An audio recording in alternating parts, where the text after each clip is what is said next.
going on, YouTube? Welcome back to What the Duck Auto. I'm Trey, and you can tell by the title what I have. The GTI is gone. I sold it about a month ago, and she's living out the rest of her life, presumably in central Mexico. Gentleman contacted me on Facebook Marketplace where I had it posted. I had it posted for $4,500 for the 2012 GTI.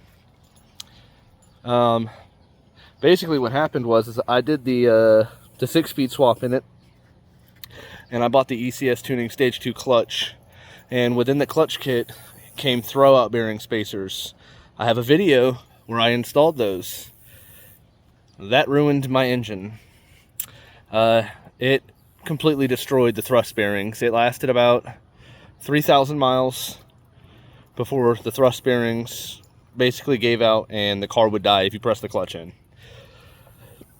So I got rid of it. I'm tired of that car. I spent endless amounts of nights, endless amount of money, blood, sweat, and tears in that car. I love that car. But she's gone. She's with a new owner. Gentleman, like I said, contacted me on Facebook Marketplace. He set up a courier, and he had another gentleman drive from central Mexico with a trailer and come pick the GTI up at my house. I gave him a title. He asked me if I would take 4,000. I countered with 41, so I got 41 for the car. That being said, here's my new car. New to me car. What I have purchased is a 2016 Volkswagen Golf R. It's completely stock when I purchased it. I bought it at Covert Dodge in Austin. It's a funny story about this. So me and my girlfriend drove down to San Antonio to look at a white one. It's a little bit dirty. I haven't vacuumed it out in a while. I've had the car for 3 weeks now. It is a DSG, I know. But you can see the blue lighting there. You can see the blue lighting there. Same thing on that side. It doesn't go to the back though, which is weird. And the blue needles light up when you open the door. It lets you know that you've got the upper echelon Volkswagen Golf or in its line. It greets you with those blue needles, so you know you're driving something a little bit more special than just your plain Jane Golf or GTI. It comes with 18-inch caddies. Into the story about the other vehicle that I went to look at. They were both marked at $21,000. Both Golf Rs. I was looking at a white one, and it was located in San Antonio, and I live in Central Texas, so it was about 3 hours away. We drove all the way to San Antonio. Car was amazing. I was giddy. I thought that was the car that I was going to be leaving with, and it wasn't. My daughter was in the back seat in the booster seat. The salesman was in the back seat also. My girlfriend was in the passenger seat, and I was in the driver's seat. And I kind of know about these cars. It's still an EA888 at the end of the day. I just know the things that are going to fail. I know that the thermostat housing is going to fail. The water pump's going to fail. It's an EA888. I know these things. But it was a manual. And when we went on the test drive, I didn't want to push it too hard, but I did want to make sure that the clutch was good, and that was an issue. So first gear was fine, second gear was fine. At about 25 miles an hour in third gear, I floored it, and it just slipped. The clutch was slipping. It had a piggyback tuner installed in it. It had some wires crimped in. I think it was Burger Motorsports. They're like $500, and I could see that. The car was clean though. It had the 19-inch Pretorias that I wanted. I didn't get those. But they were not willing to make things right. They said that they would fix it, and I was skeptical on them fixing it. I shouldn't have to have a car fix that I'm about to finance. So we talked about, I did have a down payment, so I used the down payment that I sold my car with, plus a little bit of extra cash, thanks to you guys. I put $200 down from YouTube, so y'all's views helped purchase this vehicle. So I put down $43, something like that. I don't remember. I was going to put that down, and then they were like, well, since the clutch is bad, we'll take $1,000 off if you want to just take the car and fix it yourself, because they asked me what my occupation was, and I told them I was a technician at Ford.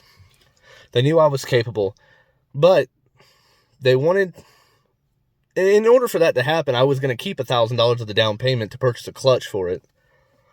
But the payments just, it wasn't going to work. They wanted too much.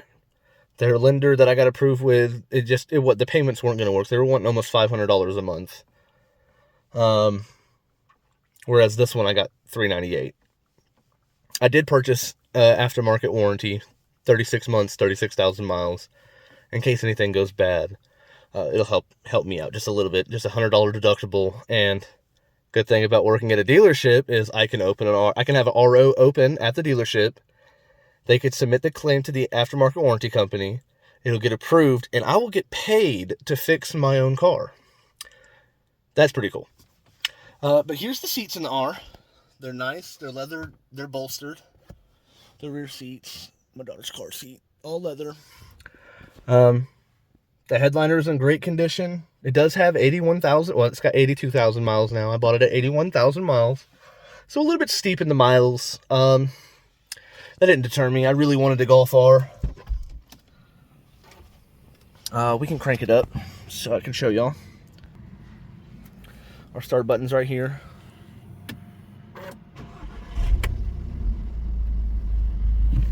We can come outside. I do have the car in race mode, so the exhaust valve is open. This is the stock exhaust. I am going to be getting, I did order a resonator delete, so it's going to be just a little bit louder. But here's my car, guys. There's going to be a lot of Golf R content coming. So, funny story.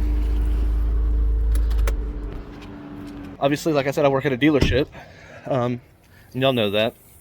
One of our used car technicians was doing an MPI on a 22 Tiguan R-Line that had Eibach lowering springs on it. The customer that traded it in gave us the stock springs, and they asked me if I wanted them, and I was like, of course, they'll fit my car. They're Golf R Eibach springs, so I got a brand new set, or it's not brand new, but the car only had like 20,000 miles on it, so I got a brand new set of Eibach lowering springs that I'm going to be putting on this vehicle. I might make a video on that. And then I purchased a DSG service kit. I purchased the pump. I'll be doing a video on that. And I purchased a Haldex service kit.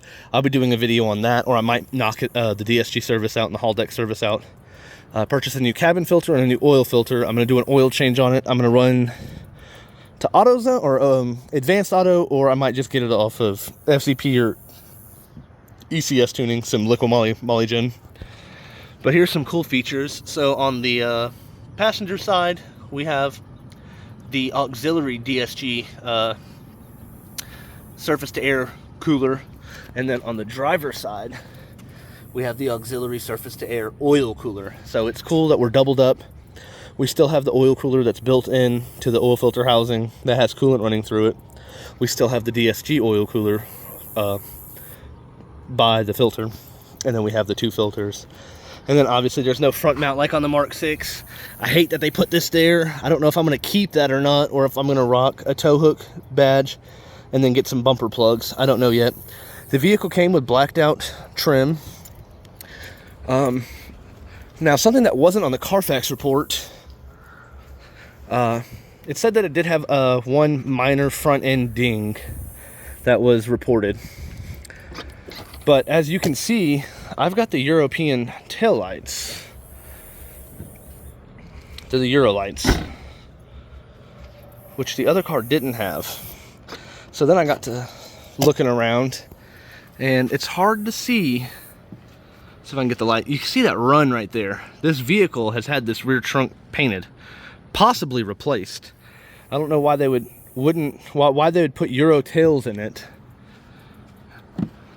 I just don't see anyone doing that, but maybe. But it does have this run right there, and there's a run right there. So I do think the vehicle was rear-ended. Also, another thing is the 3M that was holding it down. You saw the 3M in the trunk. The 3M that was holding this down had come loose. So I had to take these off, and my girlfriend helped me. Lord, it was a pain in the butt to get those things adhered back down, and the spoiler was a little floppy. But that's my Golf R, guys. I appreciate y'all watching these videos. Like I said, some of this YouTube money that I made, all of it, went to that Golf R. It's still going to go into these YouTube videos. I'm thinking about doing like a giveaway of maybe a tool or something. If y'all are interested in a giveaway, if y'all have made it this far, let me know that in the comments. If y'all would want like a tool or maybe some products or, you know, anything like that. But yeah, thanks for watching. I'll catch y'all in the next one. Peace.